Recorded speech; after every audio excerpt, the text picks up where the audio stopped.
if you submit a question online, then if somebody else could interrupt and just let me know, then I would appreciate it. So with that, I'm going to go ahead and kick it off. Give it a second here.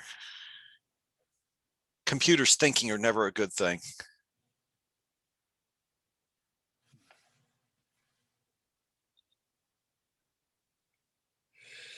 There we go.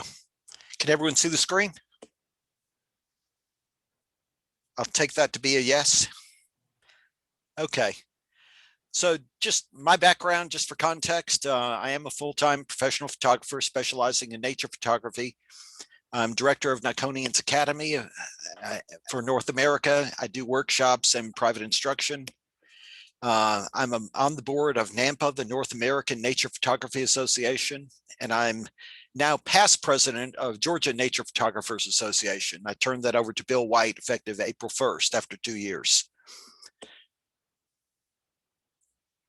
So for the context on judging, last year I judged over 1,000 images in a variety of different competitions.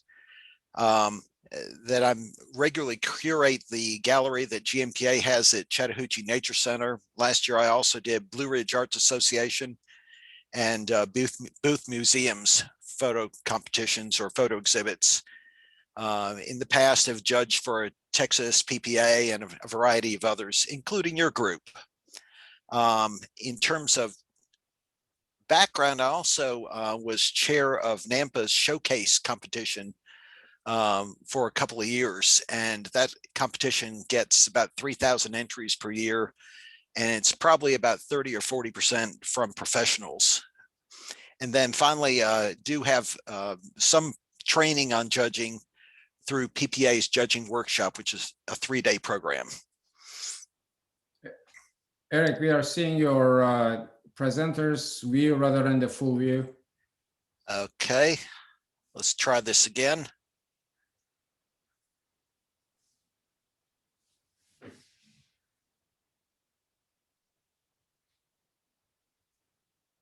How about now? Yes, thank you. Okay, good, thank you.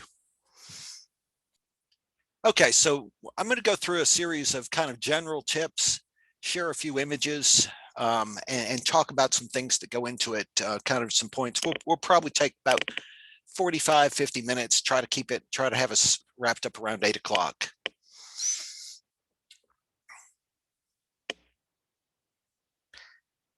So the first thing, and kind of starting with this, is an emphasis on rules. And it's not rules to be pedantic or just simply to have rules, but every competition seems to be a little bit different. It may be rules that are based on edits. Lots of times they're going to be categories or category definitions that are very specific. For example, some of the GMPA stuff that I'm working on right now, the requirement is that it has to be shot in Georgia or adjoining states. So yeah, an alligator from the Okefenokee probably is the same as an alligator in North Florida, but that's why there's some latitude. But you don't want to see bears that are only found in Alaska or grizzly bears in a Georgia and adjoining state competition. There are also going to be rules for capture and for editing. So for example, the general trend in photography is the idea that you want the image that's being displayed to represent what was actually seen at the time. But if you get a competition that is more geared to fine art, then it might open it up, and you would expect they would do something above just simply what is seen at a time. So for example, I was talking with Marcel Van Oosten recently, who is a Nikon ambassador, and he said that the typical image that he actually publishes or that you actually see is an image he's probably spent 1 to 2 hours on editing. And it looks nothing like the image that he actually took, but he took it in anticipation of making those edits.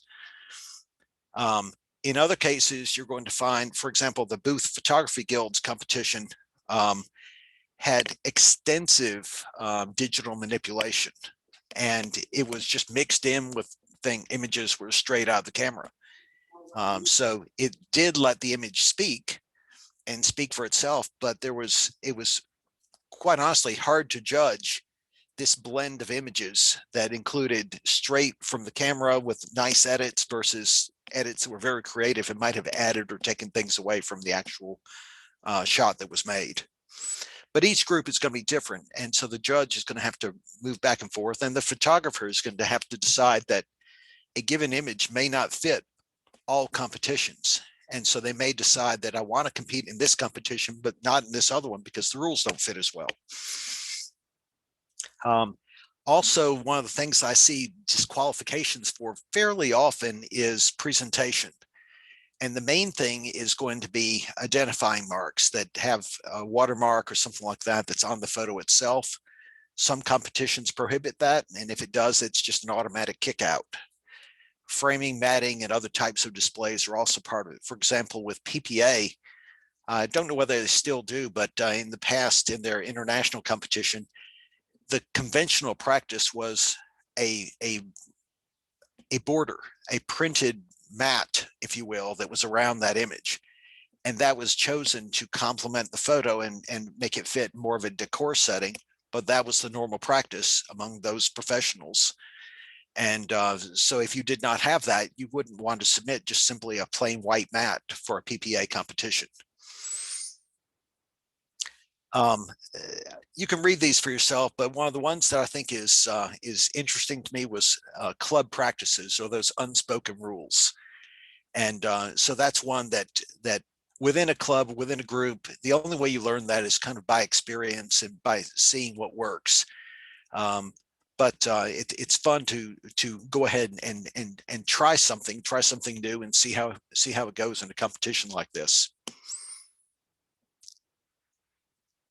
So the second thing that I would suggest to somebody looking at a competition is to review past winners. So, I mean, for example, one of the key questions is, what's the level of competition? In the case of the Nampa competition, it's a nature competition, so you're going to see amateur and professional nature photographers of all levels. But the standard for a wildlife image, particularly a bird image, tends to have action, tends to have a moment of action. So you may see that with a bird in flight, you may see them going after food, you may see interaction between two birds. But I've counted it, and it roughly 60 or 70% of the selected images have that kind of interaction. The others are very good portraits.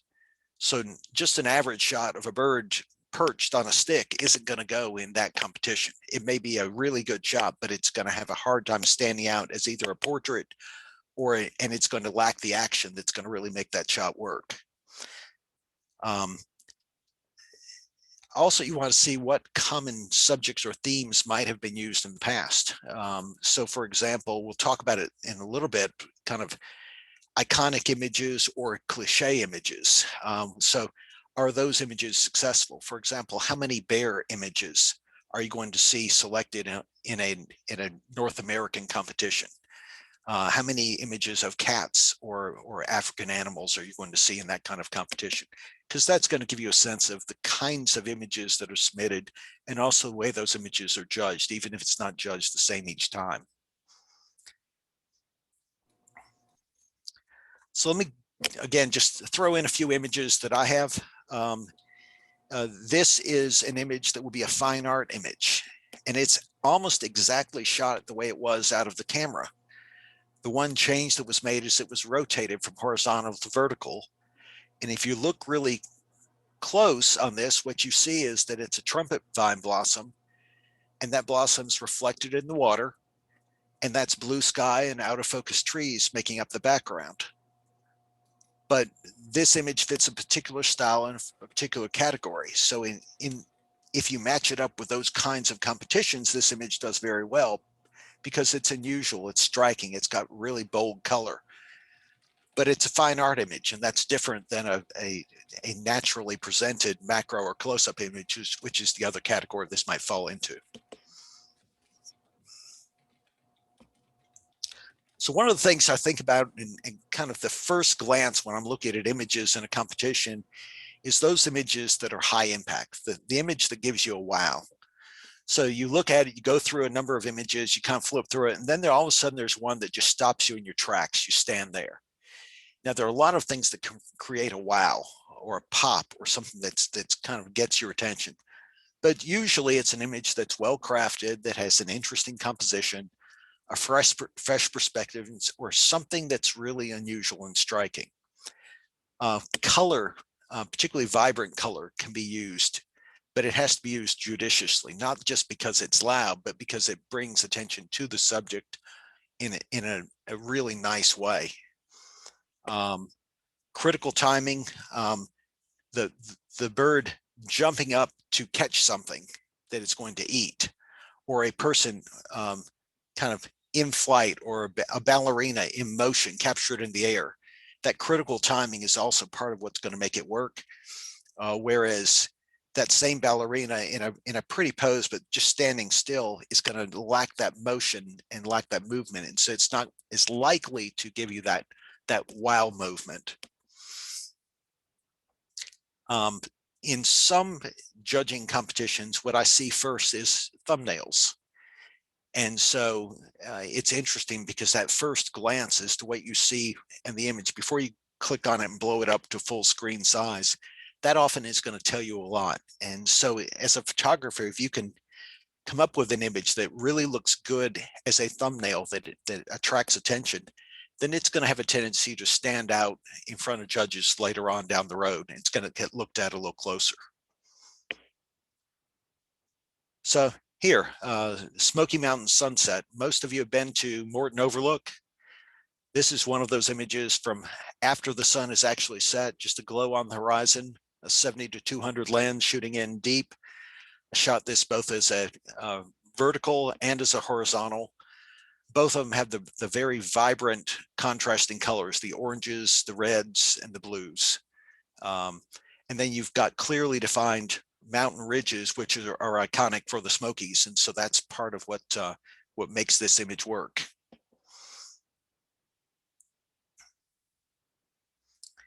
Here's another one that tends to get attention. And it's because it's unusual, but it's also, it also speaks to the feeling you get when you're in this kind of a scene or this kind of location. It's just an image of a mountain stream, but it was shot fairly tight. You can see in the top left corner, there's a little bit of lichen on the rock, of a larger rock up behind it, and the foam flowers are in bloom in the stream. Now, the story that goes behind this is I actually shot this same rock and stream and same scene 8 different days for no less than 2 hours a day during the spring one year, as I saw these flowers kind of getting ready to bloom, the water levels rising, the water levels falling, and was kind of having a chance to kind of pick the right images. And this particular image involved me standing kind of in almost at the edge of the stream to be able to get the flowers at the black background. The how doesn't really make a whole lot of difference to a judge, but what this does do is it's a unique image of a stream that kind of attracts your eye, and your eye looks in a lot of different places after kind of seeing those initial flowers that are there in the stream. Similar idea, a traditional shot, but an interesting context for it. A heavy rain, you can see the drops in the foreground, and an old steam train out near Silverton, Colorado. The weather was just as miserable as you would have guessed, just above 35 degrees. So you had a blend of sleet and rain, but it does give you kind of that timeless view on the of the people on the train and that train starting to move by.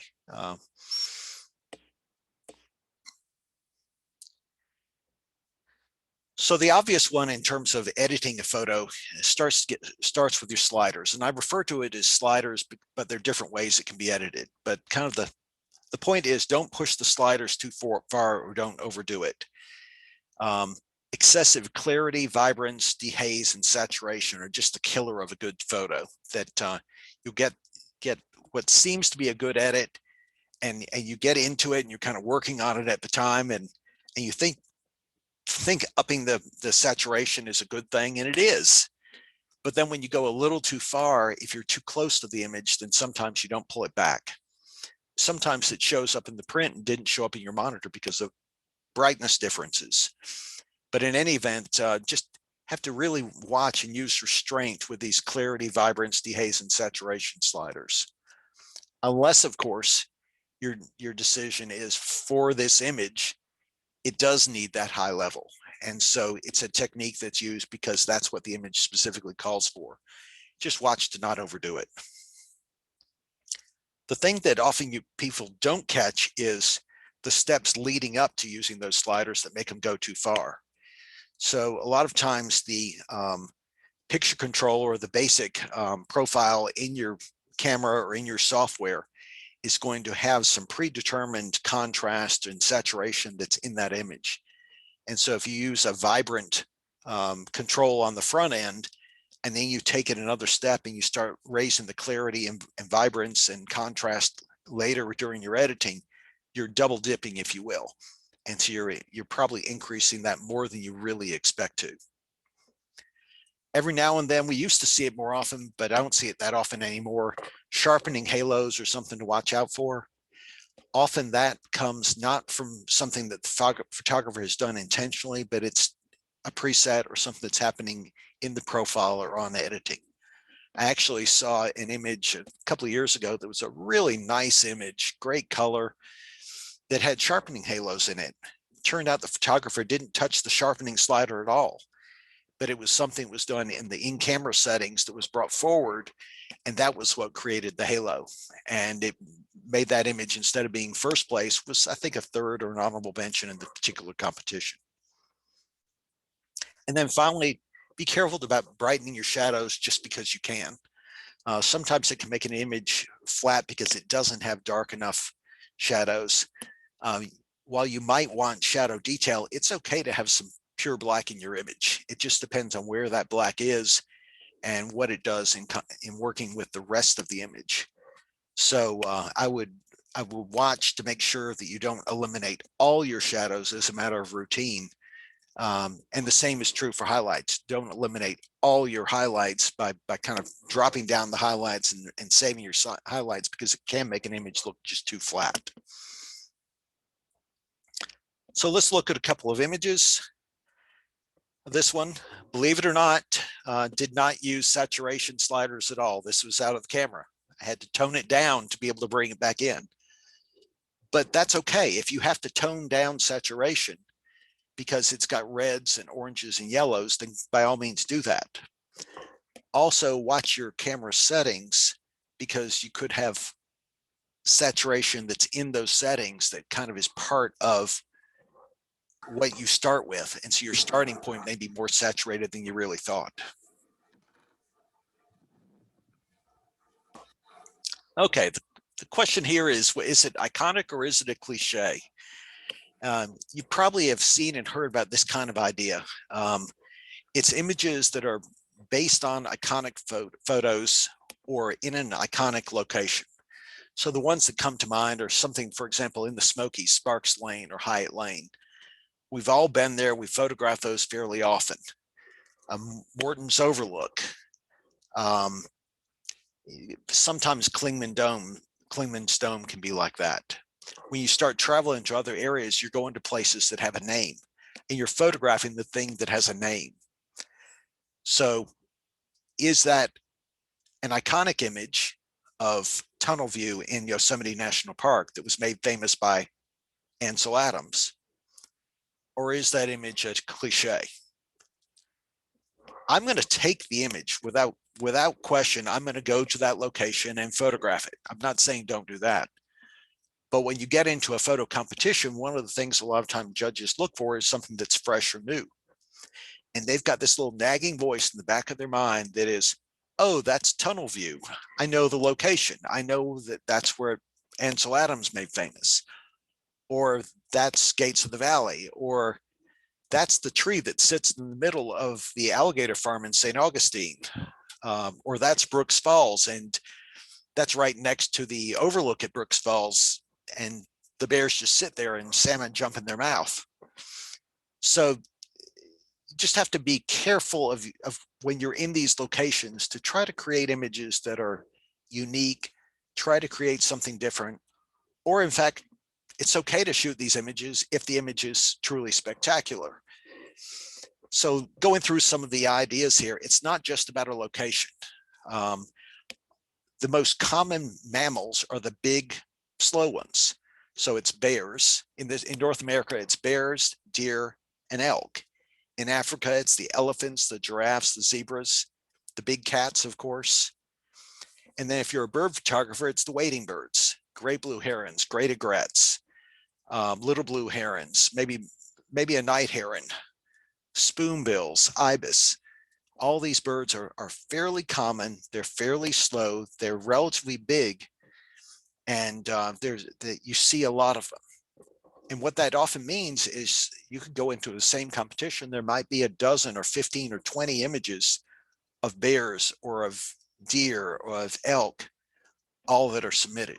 And so you have to make the call: is yours good enough that other top photographers with their best photo is going to compete well with that, against that image? Often, if there are 4 or 5 images of the same subject in a competition, none of them get selected, because none of them really stand out over and above the other by that much to be able to be selected. And then finally, domestic animals, cat photos, dog photos, things like that. Just as a general rules, use restraint if you're submitting an image that has a domestic animal in it, unless there's a category specifically for that. So let's look at some, and I've taken them as well.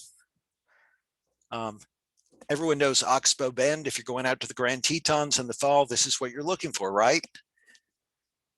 But it's the same or near the same every single fall. And yeah, there's an image of time. There's an amount of timing you have to do to get it right. I've been out there for this image before, and had completely, the foliage was gone on the exact same date that this particular photo was taken. But maybe something more interesting is this, where you have an interesting sky, interesting color. Now, to really make this image sing, what you want is still water there in the foreground. And unfortunately, out at Oxbow Bend, you almost always get wind that comes up right before sunrise. So your idea of still water doesn't work very well at that location most days. That's why you get a little bit of ripples on the water. And I've got them in this image too. Go over to Arches, and the first formation, the first really nice formation you see as you're going into the park is Balance Rock.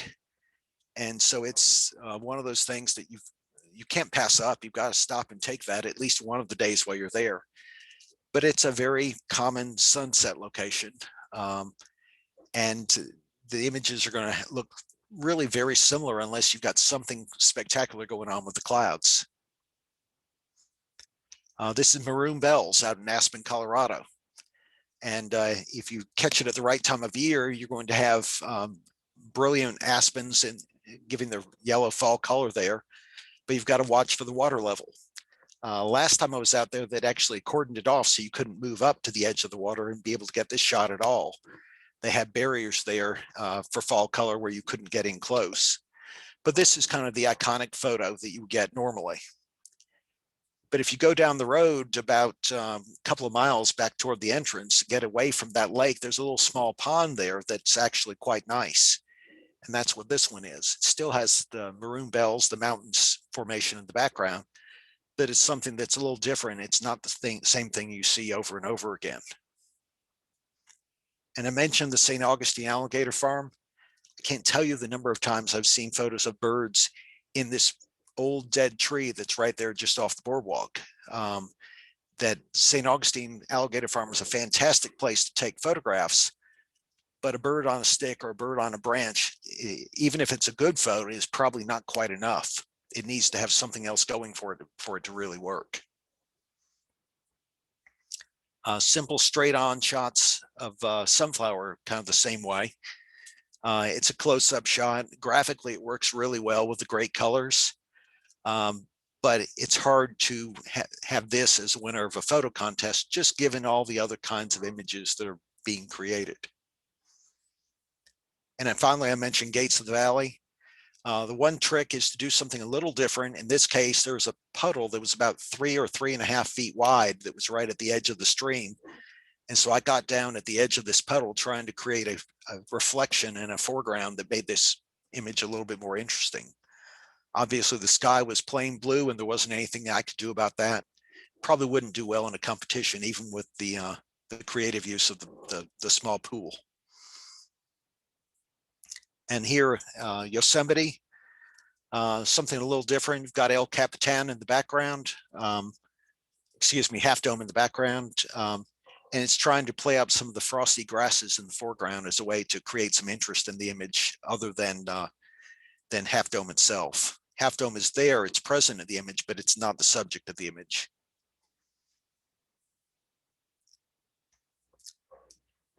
So we talk about different ideas and different things that are presented in a photo.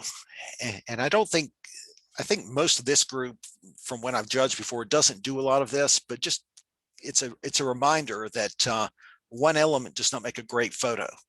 And a lot of times I'll see photos presented in photo competitions that that have one element that was an ooh or an ah, that it's something that really stands out, but is it enough to make the photo really a great photo? And so you need to have more than just that single element. So the classic things that come to mind are things like a rainbow. Everyone likes a rainbow, but a rainbow itself needs more to be able to make it a good photo. Where does it end? Or is the reflection? What does it do? But a rainbow itself isn't going to work. Puppies. Everyone loves puppies or kittens, small animals like that. But is it enough to just have that make the photo? Small children, babies is another one. In the South, anything with snow and ice can be fun. But if you live up in Minnesota, then snow and ice is not something you want to see a photo of, and it's not novel in any way, shape, or form. Sunrises and sunsets, especially if they've got the sun, that ball of fire in the shot, those have to have something really going on. Usually it's some great clouds to be able to make those work. And then finally, unusual wildlife. This one's hard because it really depends on the competition and the judge. But if you see and photograph a rare subject or an uncommon subject to you, that doesn't necessarily mean it's a great photograph. The one that comes to mind is the leopard in the tree, or the cheetah in the tree in somebody's Africa shot. It can be a good photo, but often it's an animal that's poorly lit in a tree. And it was probably a real treat to see it, but it doesn't make it a good photo. So let's look at some. I'm going to pull out some more of mine that would be inappropriate for a competition for these reasons. And so here's the rainbow. Did my best, have the mountains, have a good rainbow, but there's really just not a lot going on in this photo. Maybe with a different lens and a different composition, it could work. You've got a hint of a double rainbow there, but I have the wrong lens for this particular rainbow. This one kind of works in a certain way in that it was actually used in a guide for, I think it was the Nikon D800. I took the props out there and set it up as a shot that emphasized a puppy, because I knew there were puppies available, and with the bright colors, and then was able to swap out and make the color of that tub be whatever I wanted: purple, pink, blue, whatever. And so commercially the image works, but as a contest, it's a puppy in a bucket. And so it's one of those that kind of struggles to stand out and do well in any kind of competitive environment. So it's a good photo, and it's one that I wanted to take for one reason, but it's not a competition image. Again, kind of a cute photo of a puppy, the head tilted just the way you wanted, little specks of yellow flowers in the green background. It's all really nice. Kind of hate that little ribbon hanging off, tattered ribbon below its neck, and that's the tag of this rescue animal that they had at the rescue that had it. But it's just not quite enough by itself. It's a good photo, but not a great photo competitively. And here's Maroon Bells a month after the shot you saw earlier. You can't get close enough to have just reflection in the foreground. You've got fog and you've got some nice color in there, but it's not one of those shots that really works. It's okay. Fog is interesting, but it's not your classic iconic shot of Maroon Bells.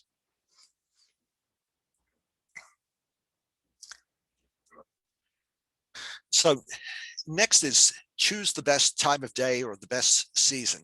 One of the things I ask myself when I see a photo that I'm judging is, if you made up your mind to go out and shoot this photo as many times as you could, is this the time you would have gone? Is it the time of day? Is it the time of year? A lot of times I'm seeing photos that are taken because my trip happened to take me to this location, and the only time I could be there was 11 in the morning or 2 in the afternoon, and it was the middle of the day. That was all I could do. And that's okay. It's not a reason not to take the photo. But from a competitive standpoint, it makes it hard to be able to put that up against other photos that are at the optimum time of day. And so would encourage you that think about the time of day, think about kind of the best time of day for an image, and your successful images in a competition are probably going to be the ones that have that best season or best time of day. So let's take a look at a couple of those. Sunrise is always good. And so again, we're right here before sunrise. This is down at Jekyll Island. But one of the things I like when I'm photographing a beach scene is I want to photograph on a falling tide. And the falling tide gives me water that still lingers on the sand. So the sand is all wet and gives me nice reflections. So I can reflect the sky. I can get a little bit of hint of ripples and texture. But on a rising tide, at this same time, all the sand in the foreground would have been dry. So I'm looking to photograph beach scenes, especially if I want a reflection on the sand on a falling tide. And I'll literally time a trip around that. Here's Sparks Lane up at Cades Cove. Everyone knows the location, but it's got a hint of that fog, early morning fog on a nice day. It's got fall color because of the leaves and the turning color of these leaves that are on the trees.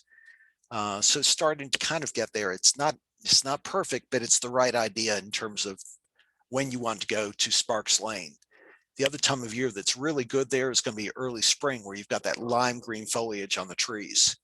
But those are really the peak times. And so if you have a good chance of getting a really outstanding image in this location at those times of year.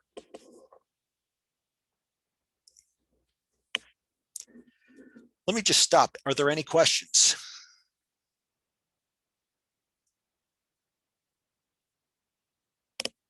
I was expecting that your photo of the road there should have somebody in it in a red shirt. I think that's your classic case of the red shirted hiker on the road. Yeah, that's right. And one of those is just the idea of anything that brings some visual interest and perspective. Got another shot that was taken that, I mean, it's probably a brochure shot as opposed to a competition shot, but it had somebody in bright clothing on a bicycle riding down one of those paved roads on the other side of Cades Cove. And it's the kind of thing where that just, it changes the mood of the photo and kind of makes it stand out. So kind of moving on, if you have questions, feel free to interrupt or jump in. But one of the things I'm looking for is to find key moments. That's the individual frame that provides great timing of behavior or action or interaction. Something that provides unique lighting, something that's simply a moment in time. As I mentioned earlier, a ballet dancer that's leaping as opposed to a ballet dancer that's standing. Or even simply eye contact and interesting expression, where you've got that the eyes really are connecting with the camera or with the photographer at that particular shot, and it's starting to tell you something else.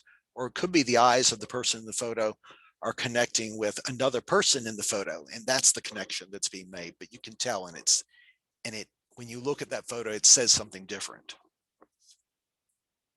So key moments. Probably had, I don't know, a half dozen images of this shot, half dozen frames before this one. the bird was preening, but its head was facing straight out, parallel. And that was nice, but it wasn't striking. It was just kind of a great egret preening.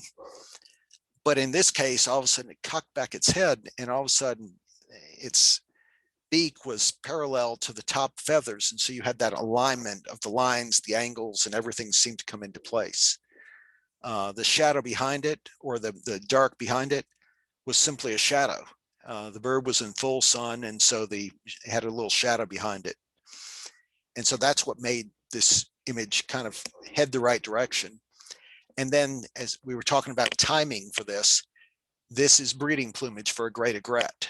It's got these really vibrant colors, the green lowers and the bill that's a more vibrant orange than it would be at the rest of the year.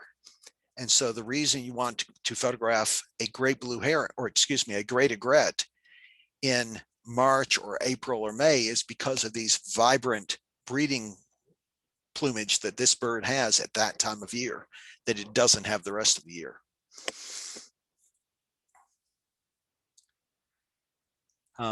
Here's Mountain Lake in the Rocky Mountains, but it has a band of color that just is sneaking in under the clouds around sunrise. This was an absolute, potentially a great photo, and all of a sudden, right before sunrise, the clouds covered up the sun just as the sun was rising. And so for sunrise, everything was flat, nothing was any good. But then the clouds lifted just a little bit to get this slit of light, this real warm light coming through, and it comes bouncing into the mountains in the distance and then reflects on the water. And so that's part of what makes this an unusual shot, and adds a lot of interest to it. It also is part of what blows it out. And so the struggle in editing is, how do you get the shaded trees on the left-hand side of the frame that are almost black balanced with that bright full sun that's hitting the rock face. Now I'm going to go through a series. Everyone knows that, of course, you go out to Rocky Mountains or someplace like that, or even Cades Cove, because you want to see the elk. But this one's pretty simple, probably too simple. It's just an elk head. The rack of horns on its head are really nice, but it's just an elk.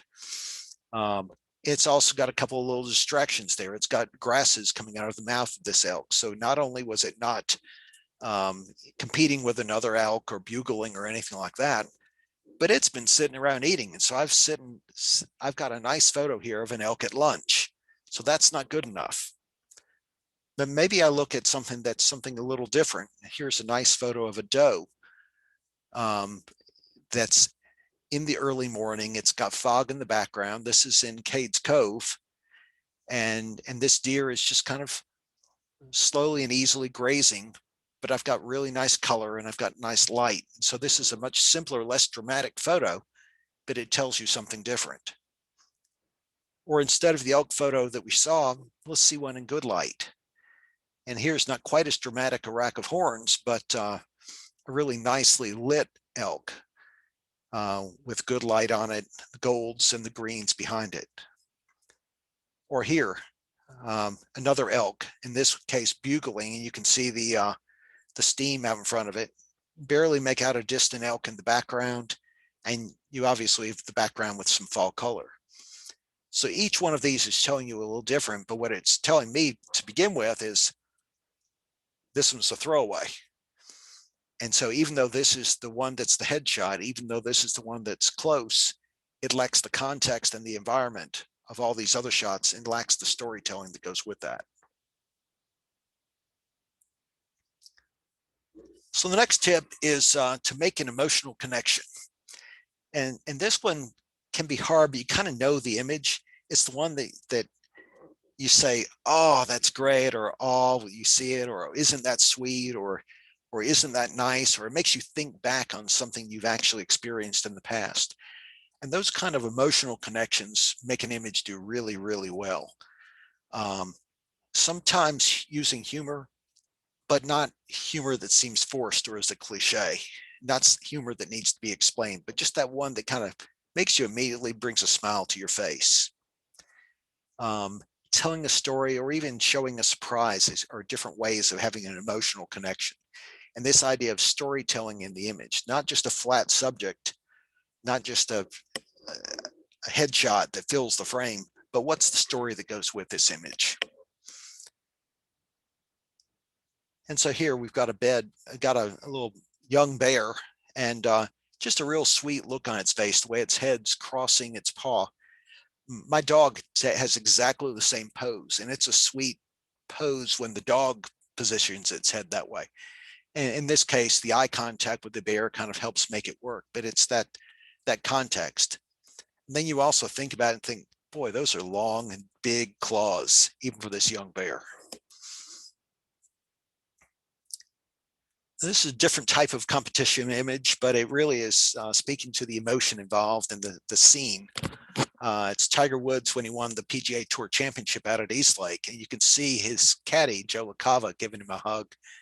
And that close bond of all the work they had put in, the connection, and then the people and the camera all behind kind of, they seem oblivious to everything else going on right at that time. But it's capturing an emotion. It's part of what makes the shot work. Here's a photo of a Civil War reenactment up at Resaca. And this is the ceremony over at the Confederate graveyard beforehand. And had this fellow playing the trumpet, playing taps at the graveyard, but it also had the capture, and it's out of focus here, of the preacher back in the background, very solemn with his hat over his heart for the playing of taps. And so again, it speaks to the range of emotions, the honor and the celebration, but also the sadness of this particular situation. Of course, kids, yeah, I said you can't put kids in a shot, but sometimes the expression or the eye contact just works.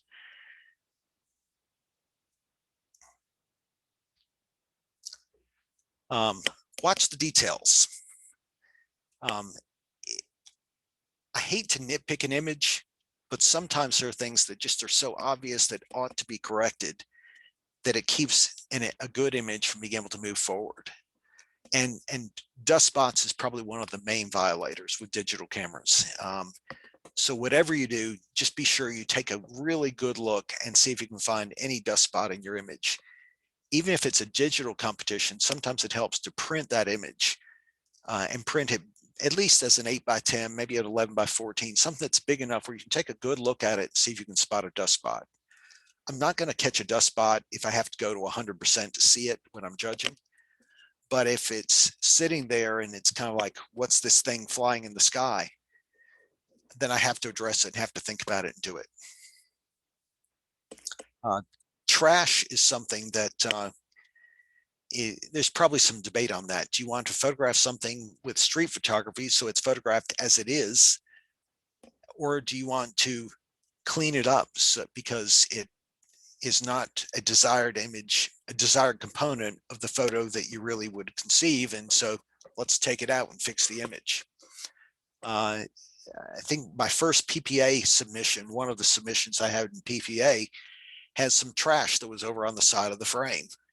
And I didn't think anything of it. It was a street scene, but it was one of those things that in a professional image, it's just assumed you would have cloned out any of that kind of stuff and taken care of it.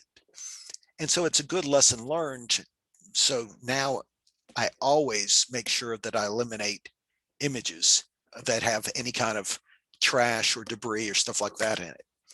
I've got an image I didn't include in this presentation, but an image of a rainbow over at the clubhouse out at East Lake at the end of the Tour Championship one day. And it was a really nice image, and it's been sold several times. One of the things I had to do was I had to pick up the trash behind the behind the 18th green because there were plastic cups, there was a rope, there's some stakes, there's all this little stuff behind it. And I was 240 or 250 yards away when I took the photo. But if you look closely, you can see that stuff. When you blow the image up to a 16 or 18-inch print or a 20-inch print, you see those things. And so that stuff had to come out. And so that's just something you have to deal with. There are other things that different types of photographers, particularly in different genres, are going to catch. For flash photography or photography that has two catch lights in the eye or an odd shaped catch light that shows that your flash is starting to show. Moire, that's distortion that's caused by man-made fabrics or parallel lines that and just kind of the edge of the focus zone, but moire in the wrong place can create color cast or create tones that don't work. Kind of a hot button for me is having a level horizon. And I grew up playing a lot of golf, so I can look at something and I can tell which way it breaks. Well, in photography, that means I can tell you if the horizon's level within probably a degree or two. And so I look at it and it jumps right out. The trick that I would use to check your horizon to make sure that it is level is zoom in a little bit and then scroll up so that horizon crosses the edge of the frame, and just make sure that it's dead level. Sometimes it's not dead level that you want. Sometimes the horizon may be perfectly level, but you've got something going on in your photo that it doesn't look level. And so it's more important that it appear level than it be level, if that makes any sense. And then finally, some basics. Blown highlights or no detail in the shadows. Both of those are kind of fatal flaws, especially if it has anything to do with the subject. It's okay if you have a blown out area that's in the background in the distance of a light sky or something like that. But if your subject is blown out, or if you have blown out areas that are distracting, then it's a problem. And then the last one I had to add on here, because we actually had a really good image up at the booth Photography Guild's exhibit. It was a black and white image that was really well done and just had a little bit of chromatic aberration that showed up in this image because it was a color image that looked black and white, and this showed up in the image. Would have been easy in Lightroom to either eliminate it or to convert this image to black and white before it was printed, and it would have gone away. But it was enough to keep this image from being one of the winners in the competition. And it was because of the caliber of image that it was up against. That was one of those small details that made a difference.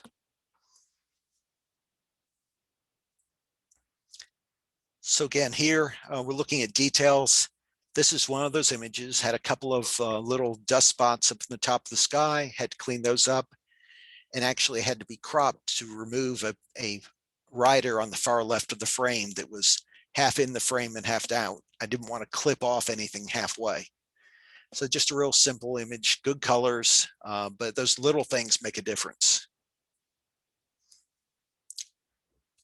Next one is watch the frame edges. So I don't know how many of you know Horace Hamilton, but this is one of the things that he always kind of catches. And I've noticed that I start to pay a lot more attention now to frame edges than I did, say, 5 or 6 years ago. I got burned on this at a competition probably about 15 years ago. I had a great photo, and for some reason I had printed it just a little bit off in terms of sizing, and one particular branch on a tree was clipped off. And the sad thing was that the original image wasn't clipped at all. It was perfectly fine. But the way I had printed it and the dimensions I used for the print caused it to be clipped, and it ended up not doing as well as it would have otherwise done, simply because of that one error.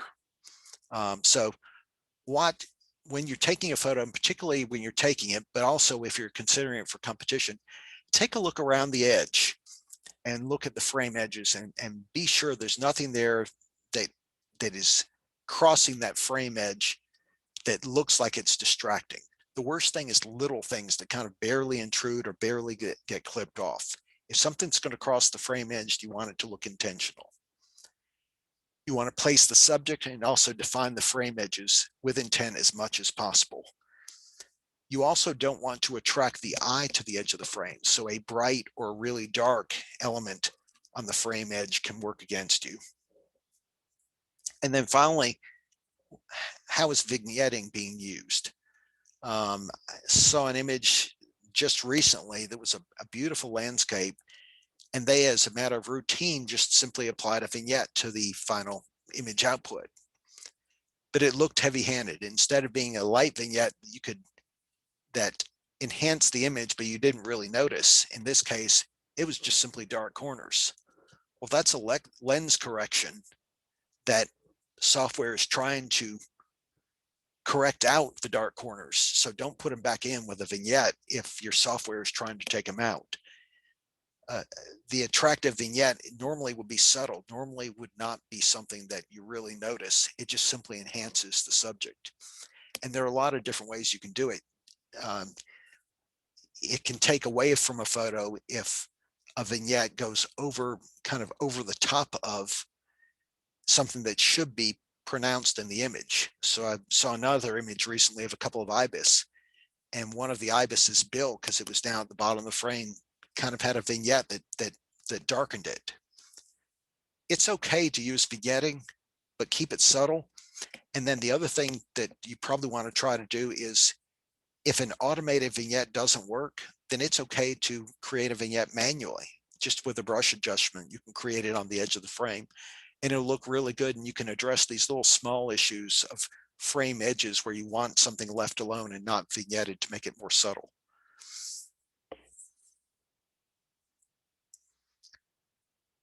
So again, here's a tree. This used to be down at Jekyll Island. It doesn't exist there anymore, but you have to get up to a certain position to photograph this where there's nothing that is clipped off the edge. And then on the left-hand side of the frame, I don't know whether you can see my cursor, but kind of right in here, was a nearby branch that was kind of intruding into the frame. So you actually had to either frame very, very carefully or just clone out this little stick of a branch that was coming into the frame and make sure that was not intruding into the frame edge. Everything else was pretty much okay, but these little things at the edge of the frame made a difference. Finally, before we go away, wanted to remind you that no two judges are going to have the same perspective. Just because I edit or judge an image in a certain way doesn't mean that I'm not going to sit down with another photographer, another judge, and we're going to come up with the exact same approach. Back years ago at GMPA competitions at a Chattahoochee Nature Center, we had two judges, and we decided we'd score all these images separately and then put them together and see how they compared. Well, it turned out that we only had, I think, 7 images out of over 20 that we even both put in the same top 20 images. Most of us had, or most of the images, I would select and the other judge would not, or the other judge would select and I would not. And it wasn't even borderline, it was pretty strong feelings for different images. And so you're going to run into that occasionally. There are images that I've seen that have been best in show in one competition. You go to another competition, they're not an honorable mention. Part of that's the caliber of the other images in the exhibit. Part of it's how that image compares to the other images and other things that are going to be included. And part of it's the perceptions of the judge. Sometimes a judge will see something in an image that might have been a major flaw that another judge might have missed. So when I refer to this as genre favorites, the story that comes to mind is actually in the Nampa Showcase. Many of you probably know of Peter Lick. Peter Lick is probably the most commercially successful photographer around, in that he sells an awful lot of images through a chain of galleries. That his images are good. They do very well in blind competitions. They're edited and sold at a premium price, and an individual image, if you buy all of them or buy the lot, I think he's had one that's a single image that sold for over $1 million. So he has a unique way of marketing the image and a unique way of editing for that market. He's a master in PPA, and he's a member of North American Nature Photography Association, regularly submits images there. But one particular image was being judged by George Lepp, Guy Tall, and another person who was an editor of a wildlife magazine. And these judges were judging this image in the finals. George Lepp and Guy Tal both gave it a 7, which was a perfect score. The other judge gave it a 5. And it turned out that I looked at all the scores of this particular judge, and on average, she rated her wildlife images, or excuse me, landscape images, 1.5 points lower than a wildlife image across the board. And so started digging into it a little further and found that in this particular case, Peter Lick's image had 2 perfect scores from these 2 judges, and then the third judge gave it a 5, which meant that it finished in the top 10 in the competition instead of winning the competition. If she had given it a 6 instead of a 5, it would have won the competition. And this image, which sells in Peter Lick's gallery for over $25,000, would have been the winner of the entire competition out of 3,000 images. The next year, NAMPA separated it into categories. So wildlife was judged separately from landscape, and you didn't have that issue. But in this case, it was simply a favoritism over genre. And when I interviewed the judge afterwards, that judge said that anybody can make a landscape image. Wildlife images are much harder. And so it's just a matter of perspective in terms of how they treated this particular image. And it probably cost Peter Lick some money. I don't feel sorry for him. It's one of those things that happens. And I think you'll see this kind of thing that can happen in any photo competition. But it was just a very striking case that's really resonated with me. The other thing you're going to see is you're going to see genre-specific expertise. If you have a bird image, for example, in PPA, you're going to have a few good bird photographers who are in the judges, but in general, you're not going to have that many, and they're not going to have in-depth experience. Whereas if you go to a birding competition and you have expert bird judges, you're probably going to have people that are very particular about species, the way the image was presented, the head position being slightly turned toward the photographer as opposed to away, the wings in a particular position where they're fully stretched out up or down, as the case may be, the legs, and whether the left leg or the right leg, the near leg or the far leg is leading in the image. Each of these things are things that might be a genre-specific type of expertise. And it's the same for portraits.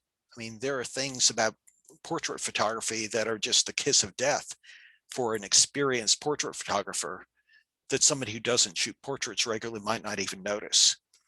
And so I think you have to respect genre-specific expertise, but understand that there are going to be people who really know how to make a good photo of a particular genre or type. And if you get one of those judges, they're going to reward excellence, but they're also going to penalize the flaw, or because they're going to see it.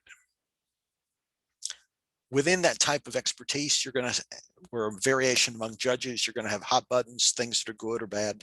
Some judges might simply mark down an image, others might kick it out altogether for the same flaw. And then you also are going to have to consider the level of participation in the competition. That generally judges are going to apply a balanced view of kind of skills to the level of the competitors so that they have winners and recognize the best images in that particular competition. So you're not going to nitpick too much in some competitions, but in other competitions where the standard of participation is very high, you're going to have to nitpick to pick the best image. So again, this is an example, a street scene, really nice color, long exposure. So you've got some blurred people in there, but you've got a couple that have stopped in the middle that are talking long enough for this exposure to take place. This is one of those things that could be a travel photo and get kicked out immediately, or it could be something that's a fine art street photography photo and does well. It just depends on the kind of competition and kinds of judges. Bird photographers are going to look at this and say, well, gee, the crest of this cattle egret is not standing up the way it needs to. And so you would like for that to stand up. It makes for a better shot. The fine art person is going to look at this and say, well, gee, we've got great purple and green colors. That's going to work.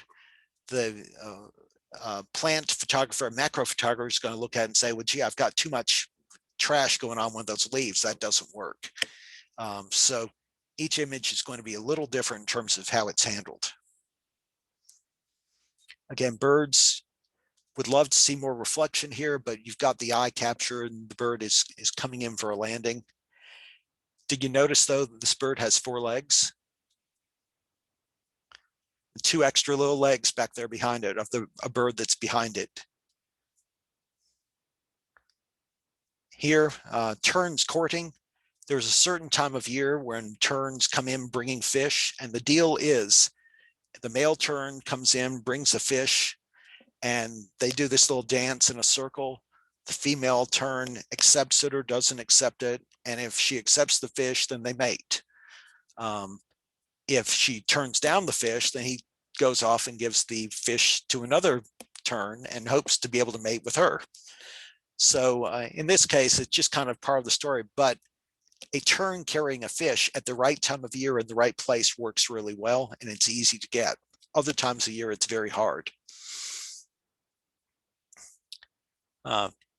Here we've got kind of a so-so bird photo. It's kind of washed out background, but it's an endangered species or threatened species. This is a Wilson's plover, which is one of the threatened species down at Jekyll Island. They have a preserve roped off to help this bird to nest. So does the judge see and know enough to know, well, this is a Wilson's plover? In a birding competition, it will be viewed differently than in just a photo competition. And of course, 3 owls on a branch, that's a lot of fun. The bird photographer would look at this and see owlets and see, well, this is a particular time where they're just learning to fly. They actually stayed on this branch for probably 45 minutes because they couldn't fly more than about 30 yards. And so they ate this possum that the mother had brought in there, and she was using this to entice them to fly. So finally, it's all about having fun. You're not in a contest for laurels and awards and money. It's about feedback on your work. I've seen some people who really test new ideas by submitting a contest to see how that idea works or see if a technique is going to be received well. It's recognition for the things you do well. It's a way to see good images of other photographers, to share ideas, get ideas, and share expertise. And it's a good way to raise the bar on your photography. But it's not about winning in prizes. It's not about more money. And so with that, I'll say goodbye. Questions?